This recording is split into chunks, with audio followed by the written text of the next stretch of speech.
Yang saya hormati Bapak Kepala SMPN 1 Dawan, Bapak Anto Irianto, SPD MPD.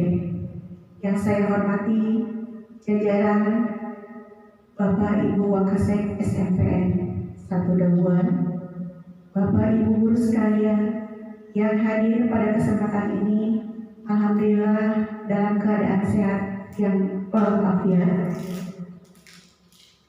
Terima kasih atas berkenan hadir mengikuti kegiatan diseminasi budaya positif.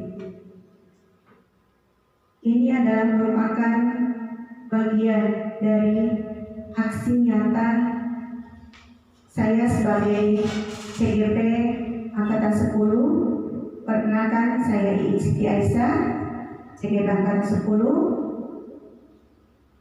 di mana memenuhi tugas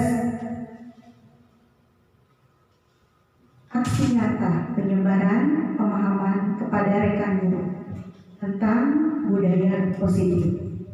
Budaya positif ini dipelajari di dalam pendidikan guru penggerak, terdapat pada modul 1.4.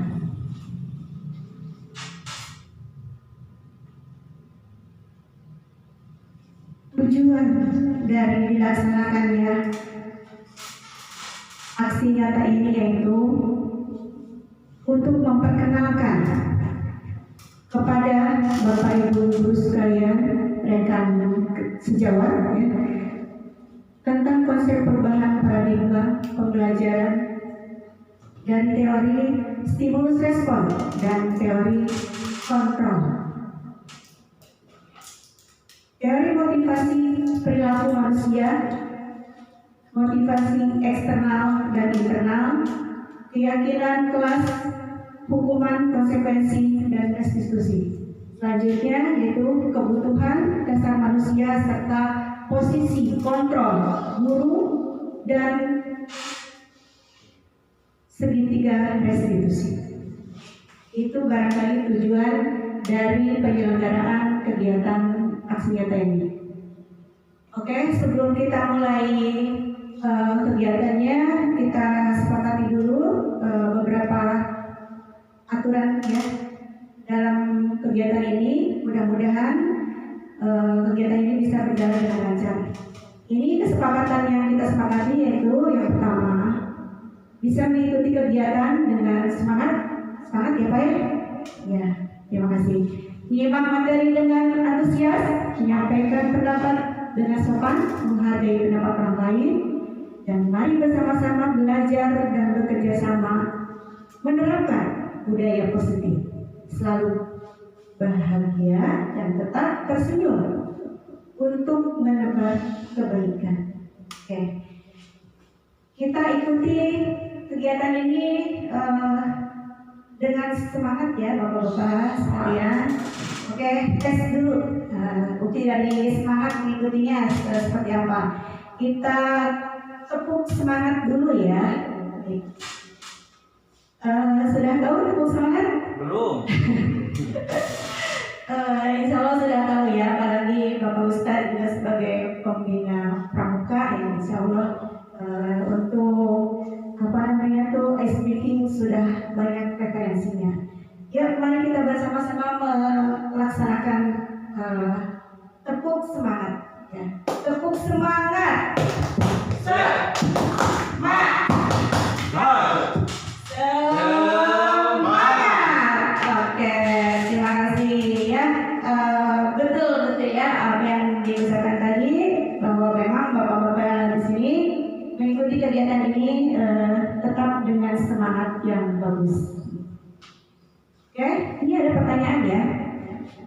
Sebelum ke materi budaya positif ya, ada pertanyaan yang ingin saya tanyakan tentang apa makna budaya positif.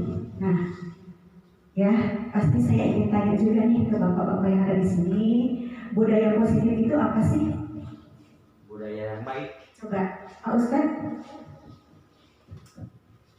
Assalamualaikum warahmatullahi wabarakatuh. Saya akan mencoba menjawab tentang budaya positif. Budaya itu kalau kalau tidak salah merupakan adat istiadat yang selalu berlangsung secara kontinu. Positif berarti hal yang sangat baik. Kalau disatukan berarti kegiatan untuk melakukan siswa-siswi yang baik. Apa contoh penerapan positif yang telah kita laksanakan?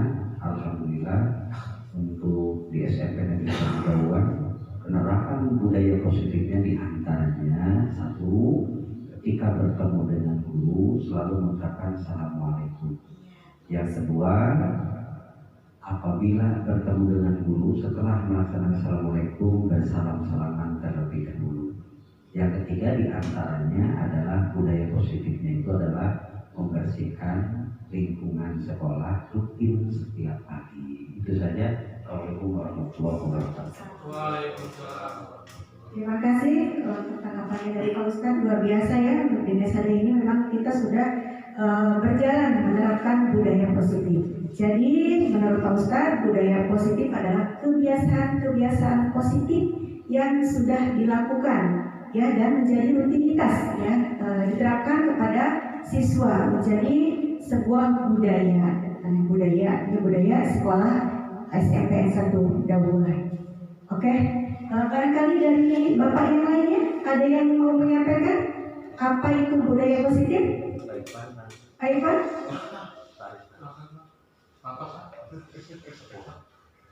Cukup. Oke, lanjut ya. Oke, bagus ya. Tepuk tangan untuk Pak Ustadz. Terima kasih untuk tanggapannya.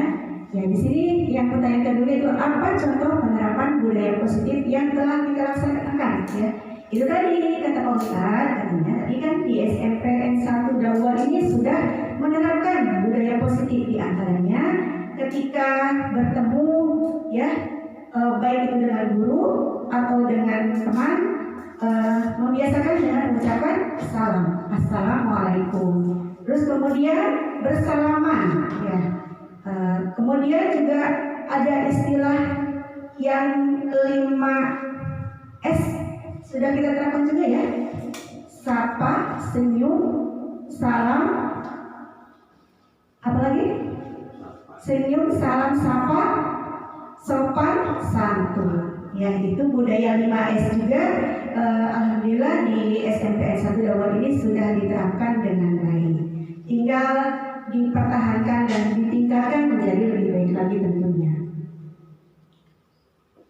Nah, ini dia ya pengertian dari budaya positif menurut teori, yaitu nilai-nilai dan kebiasaan-kebiasaan yang berlaku di sekolah berpihak pada murid agar mereka dapat berkembang menjadi pribadi yang kritis, penuh hormat dan bertanggung jawab. Ya.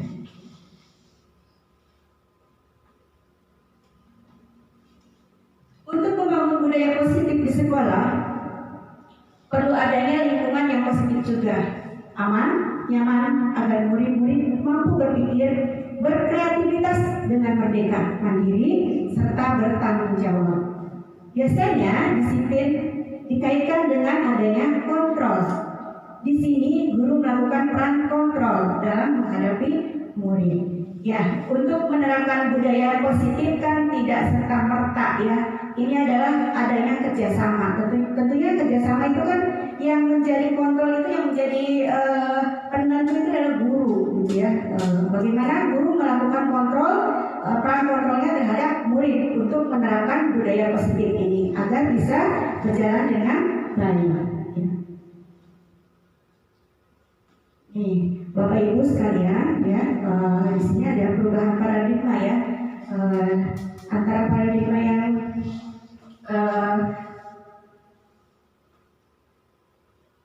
paradigma yang sudah diterapkan yang paradigma lama dengan paradigma baru ya. Perubahan paradigma ini kaitannya dengan teori ya, teori stimulus respon berubah menjadi teori kontrol ya. Penerapannya kita lebih cenderung untuk menggunakan teori kontrol pada saat ini. Yang dulu mungkin populer dengan teori stimulus respon, tapi pada saat ini barangkali teori kontrol itu dirasa lebih tepat ya, sebagai dasar dari budaya positif yang diterapkan saat ini. Coba buka. Ya. Ini maksudnya apa ya? Coba bapak-bapak kepalkan tangannya, kertas tangan, saling berhadapan. Ya, kepalkan tangannya, kepalkan, saling mengepalkan tangan. Ini yang mau berperan sebagai A yang mana? Yang sebelah kanan. Oke, yang sebelah kanan berarti Pak Ipan sama Pak Ustadz itu A ya. Yang B-nya itu Pak Aris sama Pak Mukos. Oke, baik ya. Nah, yang posisi sebagai yang A ya, bagian A itu, kelompok A itu tolong sampaikan bagaimana caranya meminta ya dari si B untuk membuka kepala tangannya. Jadi yang membuka tangan itu yang B aja ya, yang A mah gak usah gitu ya. Jadi tolong bagaimana caranya agar bisa membuka kepala tangan dari B ya. A bagaimana caranya, bisa tidak gitu ya? Dengan kata-kata. Terserah aja, pokoknya yang jelas apakah si B ini bisa kemudian mau membuka kepala tangannya atau tidak gitu. Dengan segala cara, terserah aja caranya mau bagaimana gitu. Yang jelas A itu bertugas untuk berusaha meminta membuka apa sih yang ada di kepala tangan D ini gitu ya. Mau merayu atau mau membujuk atau mau apa gitu ya. Pokoknya bisa tidak gitu ya, meminta sampai membuka gitu. Si B ini membuka tangannya gitu. Silakan, bisa tidak? Dengan segala cara. Ya, dengan ini kata-kata yang membuat saya enak. Boleh, silakan.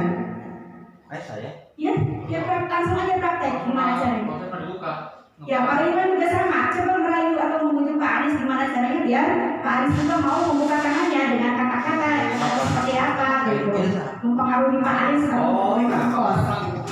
Ya, merayu kalau Pak Ustaz istilahnya seperti itu. Pak Guru yang ganteng, kalau bawa apa di tangannya, nggak bawa apa-apa. Ya, Jadi saya lebih mengarah kepada membujuk. membujuk terserah. Pokoknya yang jelas bisa tidak Pak Angkos dengan bujukan Pak Ustaz itu membuka tangannya. Alhamdulillah bisa. Nah, nanti dikasih rokok ya. Luar biasa. Ternyata Pak Ustaz bisa merayu dengan baik ya. Sehingga Pak Angkos dengan mudah membuka kepala tangannya. Kalau Pak Iman ini bisa nggak? Saya sih dengan cara sederhana saja. Coba iya. Tolong dibuka kepala tangannya. Cepet dulu dong. Ayo nawaran lagi.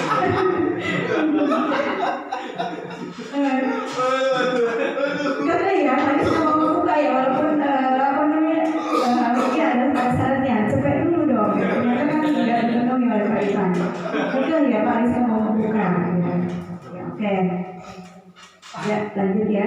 Kita coba analisis apa yang dibalik pertanyaan tadi.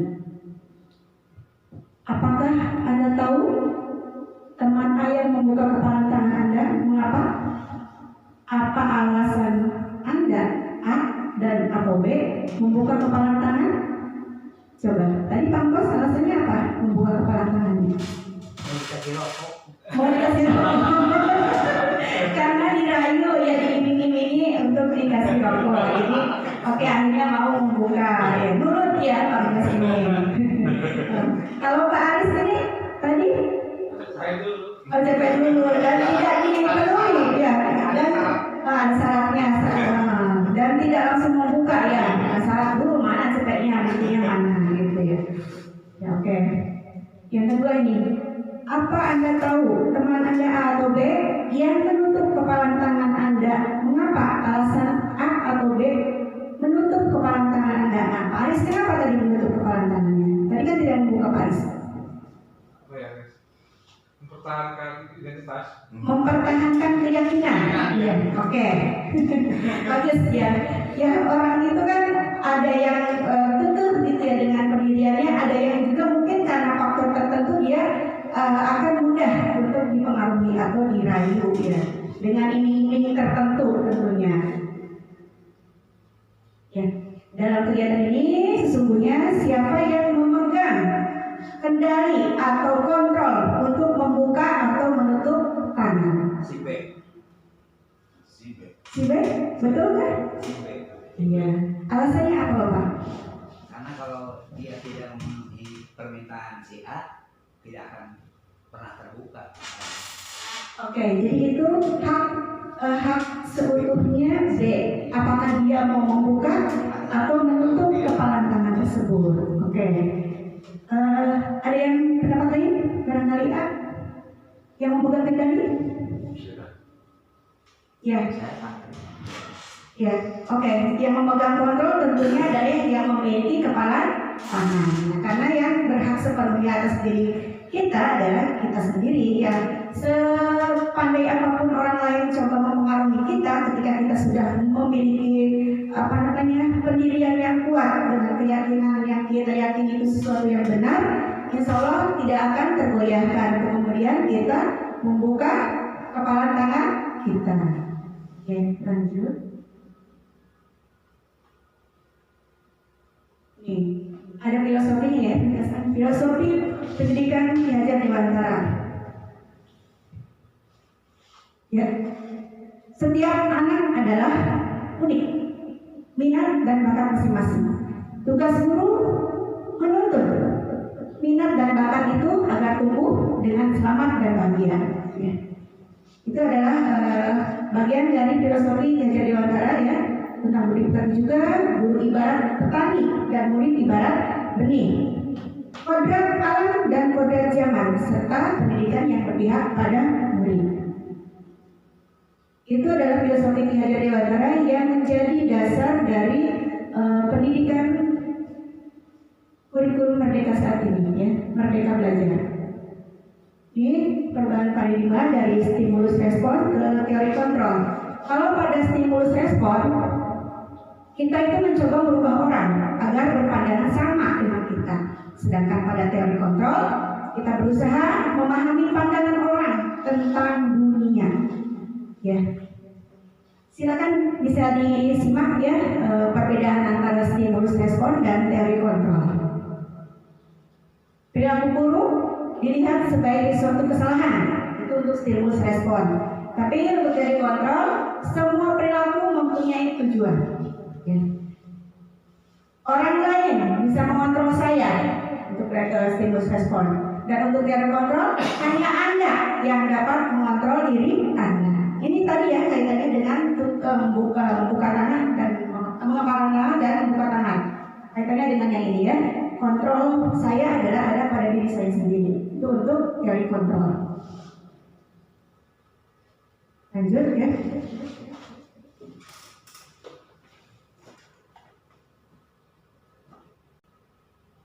Lanjut ya ke teori kebutuhan dasar manusia. Nah, ini dia kebutuhan dasar manusia itu ada 5 ya. Kebutuhan bertahan hidup, kebutuhan penguasaan atau power, merasa diterima atau love, kesenangan, dan kebebasan. Itu kebutuhan dasar manusia. Ketika dari kelima kebutuhan dasar ini ada salah satunya yang tidak terpenuhi, otomatis akan ada perilaku yang agak lain yang ditampakkan oleh seseorang. Kayak misalnya contohnya ya, seorang siswa ya, yang di kelasnya tidak mau diam ya, tidak mau diam, dia sering mengganggu temannya gitu ya. Ketika ditelusuri ternyata dia di rumahnya sering diganggu ya oleh kakaknya. Jadi kebutuhan dasar apa yang belum dipenuhi dari si anak tersebut? Rasa diterima, tidak disayangi, oke, bisa gitu ya. Atau mungkin penguasaan juga tidak terpenuhi ya, karena kan dia dibully kan di rumahnya, dan ternyata di sekolah dia membuli kembali temannya seperti itu ya. Jadi kita juga sebagai guru harus paham tentang alasan dibalik anak berperilaku ya. Ini dasarnya adalah kebutuhan manusia. Ketika kita tahu tentang teorinya bahwa oh iya, setiap individu, setiap manusia itu memiliki kebutuhan dasar yang harus dipenuhi, dan salah satunya ada yang tidak terpenuhi, akan ada perilaku yang berbeda atau lain atau tidak biasanya.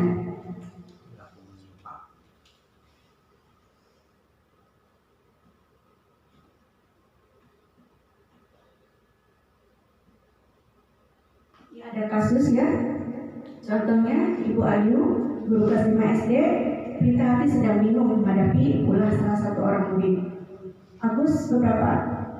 Agus namanya ya, beberapa anak setelah datang dan mengeluhkan Agus yang seringkali meminta bekal makanan malah ya itu di rumah. Makan siang mereka dengan paksaan. Jika Anda menghadapi situasi seperti Ibu Ayu, apa yang Anda lakukan? Menurut Anda kira-kira apa alasan Agus melakukan itu? Ada yang mau ngasih pendapat? Pak Aris, coba tanggapannya. Boleh, Pak Aris, silakan.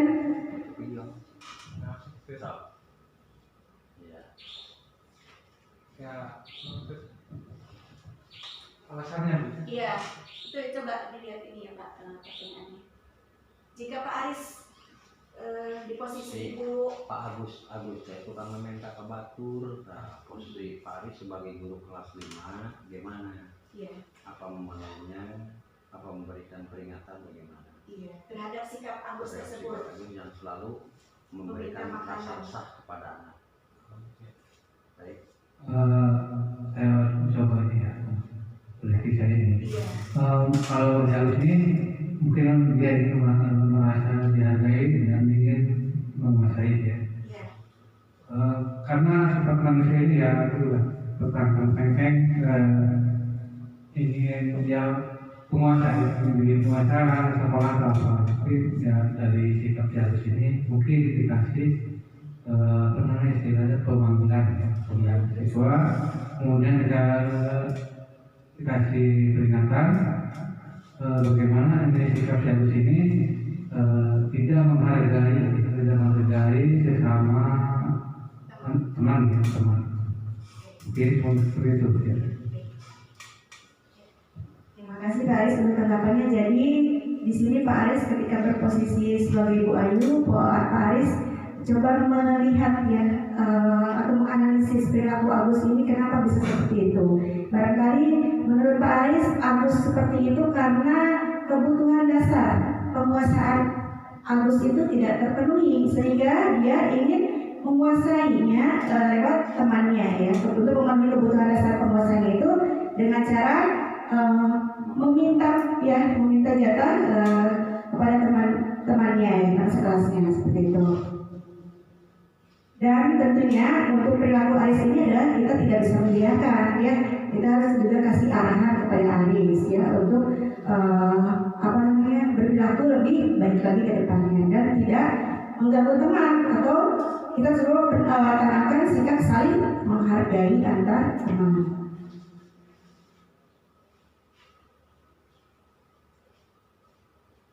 Untuk 5 posisi kontrol sudah kita bahas sebelumnya ya. Coba kira-kira saya mau bertanya, posisi kontrol yang mana yang sudah diterapkan oleh bapak-bapak di sini? Sudah jelas ya. Untuk posisi kontrol pertama kan 5 posisi kontrol itu yang guru sebagai penghukum, ya. Yang kedua itu sebagai pembuat rasa bersalah. Yang ketiga itu guru sebagai teman. Yang keempat itu posisi kontrol guru sebagai pemantau ya. Selanjutnya posisi kontrol guru yang kelima adalah sebagai manajer. Nah, di antara 5 posisi kontrol ini yang sering diterapkan oleh bapak-bapak di sini apa? Manage. Oh bagus, luar biasa ya. Luar biasa Pak Ustadz. Memang nggak apa-apa ya, itu kan kita berproses ya Pak Ustadz ya. Yang dulunya barangkali semua guru hampir memiliki pemikiran yang sama bahwa guru itu ya ketika anak besar harus menghukum anaknya gitu ya. Itu posisi penghukum ya, seperti itu ya. Rata-rata seperti itu ya gitu ya. Tapi nggak apa-apa, berproses ya. Bisa juga guru kadang-kadang seperti teman ya, atau misalnya sebagai pemantau, misalnya melihat nih rekodnya, catatannya si anak nih, bagaimana dia dari mulai kelas 7 pelanggaran apa saja yang sudah dilakukan gitu ya.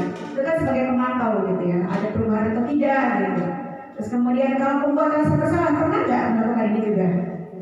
Misalnya kasihanilah bapak lah gitu ya. Kamu jangan berbuat seperti itu aja. Nanti bapak kan dimarahin sama kepala sekolah kalau kamu nggak bisa tertib seperti itu ya. Itu adalah posisi guru sebagai pembuat rasa bersalah. Ya, barangkali kita semua sudah pernah melakukan kelima posisi kontrol ini, dan tentunya yang paling disarankan dari 5 posisi kontrol ini yaitu posisi kontrol sebagai manajer. Insya Allah bisa ya bapak-bapak ya. Gitu.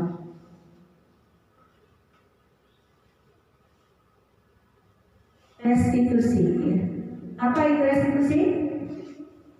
Restitusi adalah proses menciptakan kondisi bagi murid untuk memperbaiki kesalahan mereka sehingga mereka bisa kembali kepada kelompok mereka dengan karakter yang lebih kuat. Ya. Restitusi ya. Jadi untuk budaya positif ini kita tidak dianjurkan sebagai penghukum ya untuk posisi kontrolnya, dan hindari hukuman, dan alternatif ya cara yang disarankan itu ya dengan restitusi ya. Jadi anak itu memperbaiki kesalahannya dengan coba berdiskusi ya, mengajak diskusi anak tersebut untuk menentukan kira-kira dia bisa memperbaiki kesalahannya itu dengan cara seperti apa gitu ya. Jadi anak bertanggung jawab untuk apa yang telah dilakukannya. Ini adalah 9 ciri restitusi.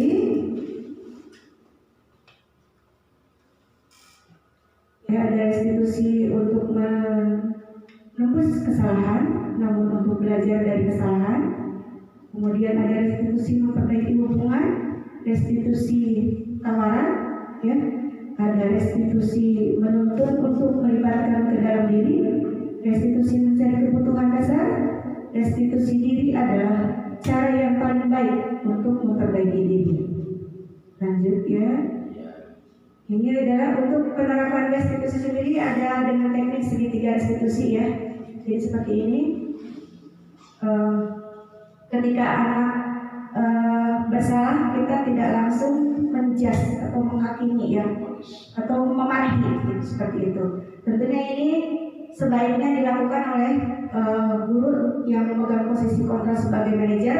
Kita gunakan segitiga restitusi ketika menindak anak yang melakukan pelanggaran. Ya, langkah pertama yaitu dari segitiga restitusi itu yaitu menstabilkan identitas. Ya. Jadi kata-kata yang bisa digunakan ini adalah ketika anak terlambat masuk sekolah. Kita tanya dulu kan, kenapa kamu terlambat? Gitu ya. Alasannya apa? Gitu. Kita kan stabilkan dulu identitas anak, biar anak tidak merasa down atau merasa takut gitu ya. Jadi tenangkan dulu oleh kita. Ini yang dimaksud dengan menstabilkan identitas ya. Tenangkan dulu anaknya biar anak bisa menjawab dengan baik. Seperti itu ya, yang dimaksud dengan menstabilkan identitas itu seperti itu. Selanjutnya, validasi tindakan salah. Anak kan beralasan misalnya, kesiangan bu, gak ada yang bangunkan gitu. Terus kan kita coba memberikan istilah itu dukungan lah gitu ya terhadap apa yang dilakukan, dukungan terhadap kesalahannya. Tapi kan kita coba memahami bahwa yang dilakukan kesalahan yang dilakukan oleh anak tersebut adalah merupakan hal yang wajar sebagai manusia. Itu maksud dari validasi kesalahan gitu ya. Tapi tentunya setelah itu kan tidak lantas begitu saja mendukung perilaku salahnya gitu ya. Kita juga kemudian mengaitkan perilaku atau pelanggaran anak tersebut dengan keyakinan kelas yang sudah dibuat oleh kelasnya gitu ya. Misalnya kita bertanya gitu ya, nah tadi kamu telat gitu ya, kamu sudah bikin keyakinan kelas kan di kelasmu, kira-kira keyakinan kelas apa yang sudah kamu langgar? Anak kan akan berpikir, oh iya, saya melanggar keyakinan kelas tentang disiplin bu, gitu, atau pak, gitu, seperti itu. Jadi dari situ ada pembicaraan yang dari kesalahan, kemudian kita arahkan tuntun untuk kemudian, nah kamu sudah sadar sekarang, saya dengan kesalahan yang sudah kamu lakukan dan yang kamu langgar adalah keyakinan kelas tentang disiplin. Jadi kedepannya kamu akan bagaimana? Jadi anak berpikir, ya bu, saya akan mentaati peraturan lebih baik lagi. Saya tidak akan melanggar lagi. Baik ya. Mari kita bersama-sama ke depannya untuk isi disiplin terhadap peraturan sekolah dan memperbaiki perilaku kita menjadi lebih baik lagi. Seperti itu ya, kita kasih motivasi kepada anak untuk kedepannya anak bisa lebih disiplin lagi dan tidak mengulangi kesalahannya. Oke ya, barangkali itu materi yang saya sampaikan. Ada yang ingin ditanggapi atau ditanyakan? Bisa dilanjut ke diskusi atau sharing? Oke. Ya, barangkali cukup ya, bisa diskusi di lain waktu ya Bapak-Bapak Ibu, karena memang kebetulan ada kegiatan lain di hari ini. Ya, terima kasih untuk perhatiannya. Semoga apa yang kita lakukan hari ini benar-benar bermanfaat dan bisa diterapkan ya mengenai budaya positif di sekolah kita ini. Mari kita berkolaborasi untuk menerapkan budaya positif di sekolah kita tercinta ini, SMP 1 Dauan. Mudah-mudahan bisa memiliki budaya positif juga dan bisa membanggakan ya kita sebagai pendidik di SMP 1 Dauan ini, SMP 1 Dauan ini. Terima kasih untuk perhatiannya. Mohon maaf jika ada yang kurang berkenan atas perkataan yang saya sampaikan. Mudah-mudahan Bapak yang ada di sini masih tetap merasakan ketidakpuasan atas penjelasan saya, sehingga bisa mencari sendiri sumber yang lebih valid, yang lebih bisa memuaskan ya keingintahuan Bapak-Bapak yang ada di sini ya. Terima kasih. Mari kita tutup bersama-sama dengan bacaan doa.